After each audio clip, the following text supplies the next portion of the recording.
Hey everyone, welcome back to my YouTube channel, and today I'm doing another video.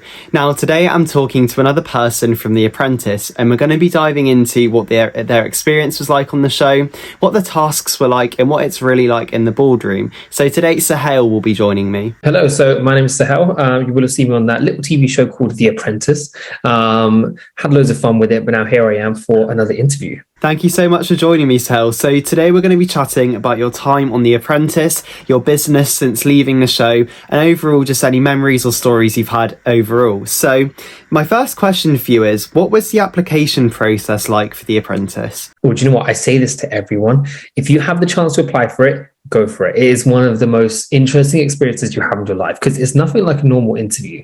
Like the whole concept is a business show, but then everything you do is completely like in a different scenario to what you ever face in your life. So if you ever have a chance to interview for it, go for it. I'm not going to spoil too much about what it's about because that would ruin the fun of the game. But honestly, I can't stress enough, go apply for the show and see what it's like. Yeah, sounds really exciting. And I think it's definitely a great opportunity for many business people out there. So going forward a few months, you found out you got on the show. And I just want to know, what was your feeling when you found out that you would be going on such an iconic TV show? So there's actually a funny story about that one. So I ended up, I was basically on Zoom, right? So you're on Zoom and then I got told I'm going to be on the show. Now I did that thing, you know, when you have like your phone, right? And you end up having it there. So it's kind of the side, but it looks like you're watching the screen, right? But then you're actually typing away. They told me I'm on the show. I put it in my group chat. I was just like, guys, I'm going to be on The Apprentice. Next thing you know, the producers look at me and go, just make sure you don't tell anyone. And I'm there like, oh, delete. And I'm doing that off the side of the camera. So it was incredible. But that said, like the feeling when you get told, it's like, wow, you've done it. But then, oh crap, I'm back to be on national TV. Like it's a big thing. And you end up worrying quite a lot. You end up thinking like, how's things going to come across? What you're going to do differently? But yeah, honestly, I was excited and it was one hell of an experience as well. Yeah, sounds like it was an incredible experience. And like you said, in that moment, nerves and excitement were two very dominant things at that time. But overall, it seems like a very exciting process. So when you go on the show, if you make it past task one, you get to go and live in the Apprentice house for a bit. So what is it like living there alongside your fellow candidates? So it's really good fun. It's just such a surreal experience. Like you can't compare it to anything in life. I guess the closest thing you compare it to is university, right? So living in halls with loads of other people. But again, it's a weird scenario because all of a sudden I'm in this room with 3 other people and I'm there like you want to have normal conversations, normal social conversations, but then in the back of your mind, you're there like this is a competition. Like tomorrow you could be in the boardroom, they'll be throwing you under the bus. Like these guys aren't your friends. But then over time, you learn that the friendships matter more than the show. And so you end up becoming like fairly close to everyone else.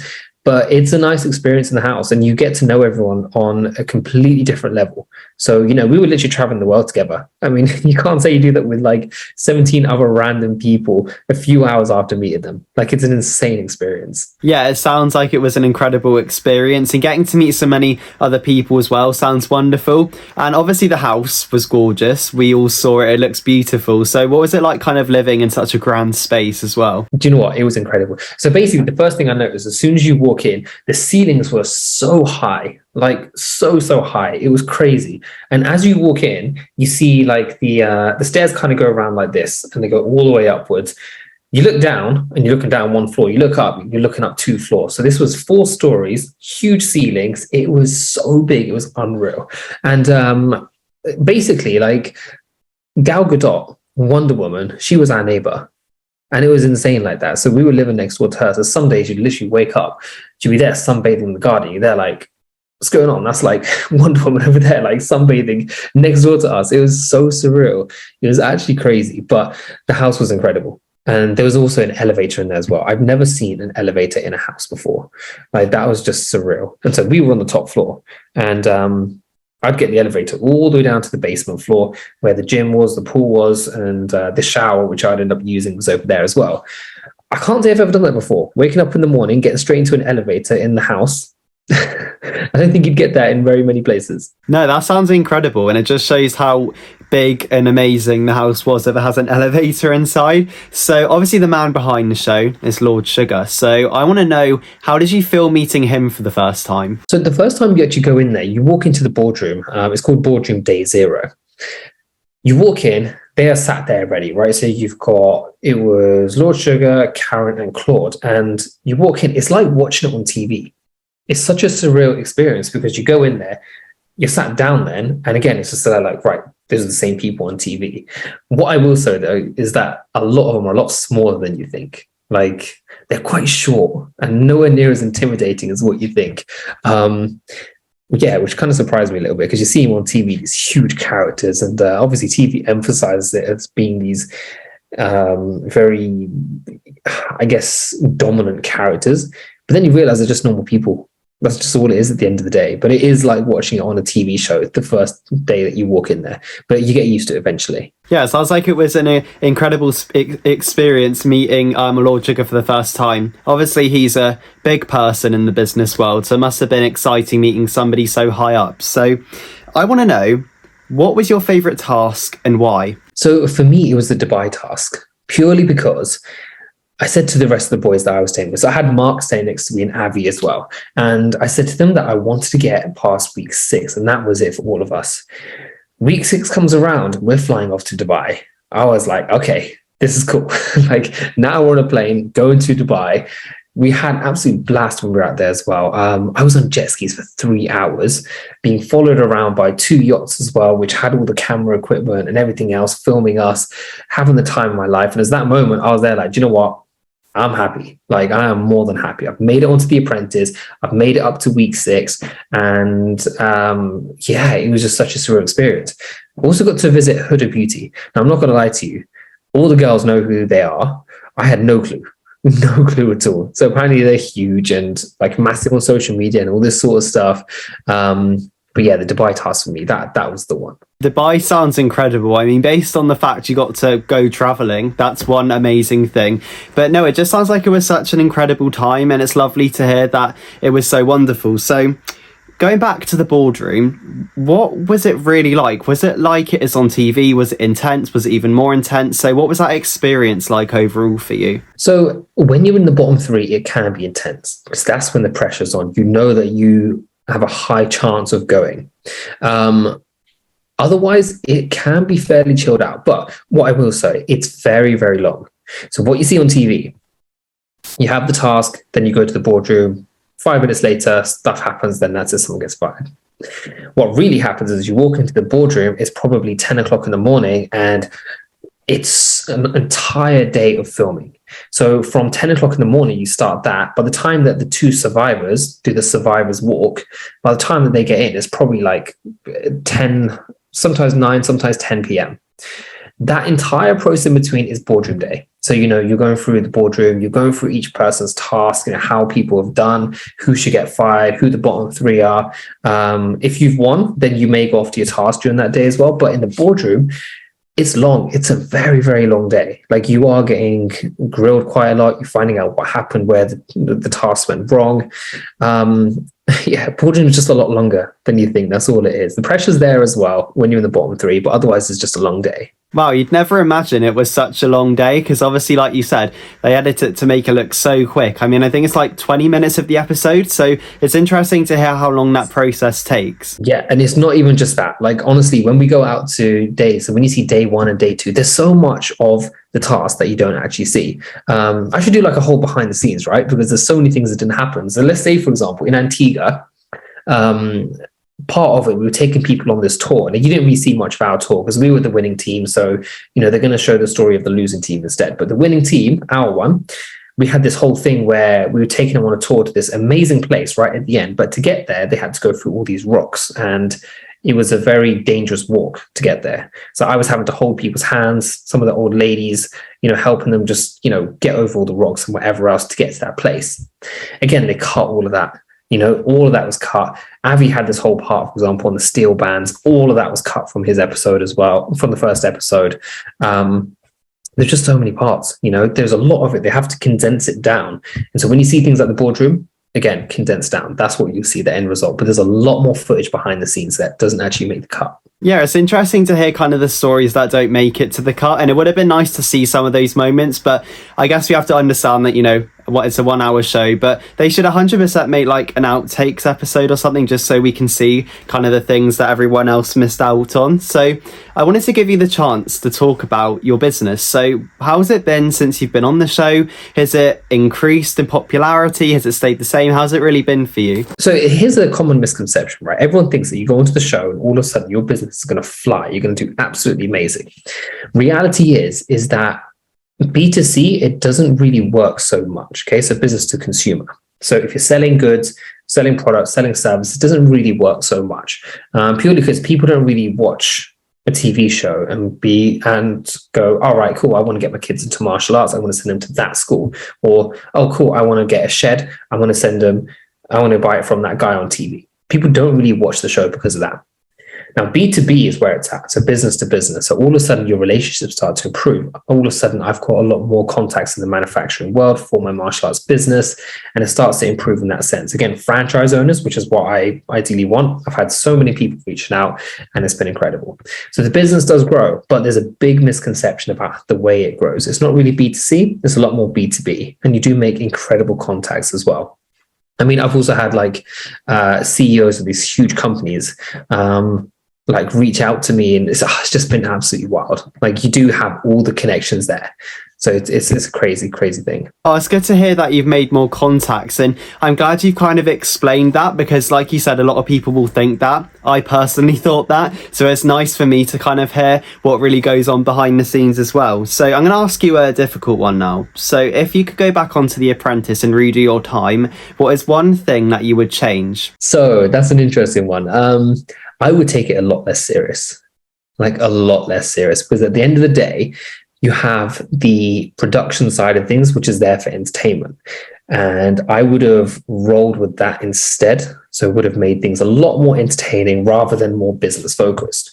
Now, the reason why I was, I guess, so quiet on the show is because my parts were pretty simple. I kind of went in, we created the good ideas, created the good products, did things by the books. And that was it. There wasn't really too much drama when it came to me, because for me, there's a right answer. We do it. We're done. That's it. But if I had put in more entertainment and put that value into it, I would have had more screen time. It would have been completely different. I would have been able to showcase my personality, that sort of thing. So for me, I would have taken it less seriously. I would have realized it was an entertainment show and then played the entertainment card. Yeah, thank you for sharing that. And I think obviously it would have been a completely different experience for you, but it would have been really fun, I expect, as well. Now, you mentioned earlier about when you first went into the boardroom and it was Lord Sugar, Karen and Claude. So obviously Claude left, I think, after episode 1 for some reason, I can't remember what. So you then had Tim. So what was it like having Karen and Tim watching your every move and making note on everything you did? Was that scary and intense? It can be a little bit daunting. I mean, Karen pulls a lot of faces. She loves to do it with the camera. It is, it's always interesting because sometimes you can see it from the corner of your eye. It's the kind of like that whole look of like, well, what are you doing, sort of thing. And I mean, I wouldn't say it's daunting, because at the end of the day, you've got your mindset on a lot of other things. You know, you're trying to win the task. You're thinking about how you might be defending yourself in the boardroom and all that sort of stuff. So it's not really so much a case of it being intimidating. But I mean, like Tim, for example, I've said it before, but I can't speak highly enough of him. He's such a down-to-earth guy. And, you know, he's one of the most realist people that you'll ever meet who's ever on TV. Like, he's just incredible like that. Oh, yeah, no, it's lovely to hear that you kind of, well, you got on with both of them, I'm assuming. I'm guessing once the cameras are off, Karen isn't as intense as she may seem on camera, right? Yeah, absolutely. I mean, everyone has their TV personality and their normal personality. That's just the way it is. Don't get me wrong, Karen can be quite stern and strict. Like, that is a personality trait, which I don't think she's ever going to let go of. But I mean, you know, she is a lovely person. Oh, no, it's good that they were both lovely and that you got on with them so well. And I guess Tim obviously experienced the show back in the first series, so he would have kind of understood the pressure and stress you were all under as well. So I wanted to give you the chance, Sohail, to talk about any memories or stories you have from the show. Is there anything that you'd like to chat about from your time on The Apprentice, really? Well, I mean, there was loads of them. I mean, let me throw it back at you, actually. Is there any like topics that you may want to know about? Because I can give you like inside scoops, for example, like us with our eating habits, us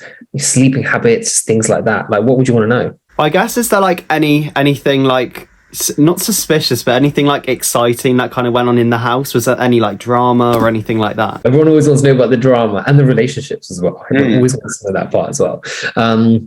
So it's been going around a lot about the whole relationships thing in the house and the whole sex ban that happened. There were no relationships that actually happened in the house. I can say that for a fact.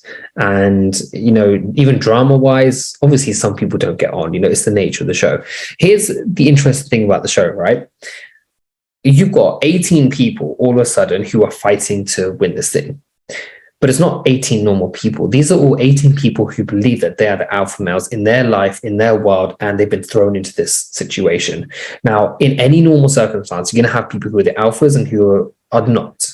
And it's easy enough to lead them. But when you chuck people into this situation, everyone's an alpha, everyone's trying to fight for time, everyone's trying to really push their ideas across, you're going to have a lot of disagreements. Like, that's just the way that the entertainment space works. This is why in the auditions as well, they look for those people, the ones who are going to take charge. Because when you chuck 10 leaders into a room, it's chaos. That's just the way it is. Too many cooks in the kitchen, like they say. So obviously there was drama in the house. That's just a standard thing. But otherwise, yeah, I mean, not too much else happened. I mean, there were a fair few like interesting moments as well. I don't know how much I can and can't say. Obviously, there's a lot of behind the scenes stuff. But yeah, we just had a blast overall. Like, honestly, like me, Mark, Abby, especially in our room, you know, we were just there having these deep conversations late at night, having loads of laughs as well. Yeah, it was crazy. You actually only get one phone call once a week for about 10 minutes. That's it, right? Even if you want to go on a walk, you're not allowed to go on a walk by yourself. So you're not allowed to leave the premises. There's a gated entrance, right? So it's a gated property. So we can't actually go for a walk by ourselves. If ever we wanted to, we had to request it and we'd all have to go out as a group so that nobody had an advantage in this competition of being able to go for a walk by themselves. That was how it worked, which was really interesting, I thought. And we were told that beforehand, but then it was really interesting because some people still complained. They were there like, oh, I can't believe we can't go on a walk by ourselves and all this sort of stuff. And sometimes you're there like, we signed up to this, you know, that's what it's about. That's what we've literally signed up to. Yeah, it sounds like it was a bit of a interesting and surreal experience having all those rules in place, but overall it sounds like everybody got on most of the time, which is good to hear. Now, thank you so much for taking your time out for coming to chat to me. It was lovely hearing about your time on the show and how fun it was. So yeah, thank you for taking the time out of your day to talk to me. It's been a pleasure. Thank you very much, Charlie. You're most welcome. And also thank you to everyone who watched the interview. I hope you enjoyed it, found out a bit more about the show, and I will see you very soon for another one. Bye guys.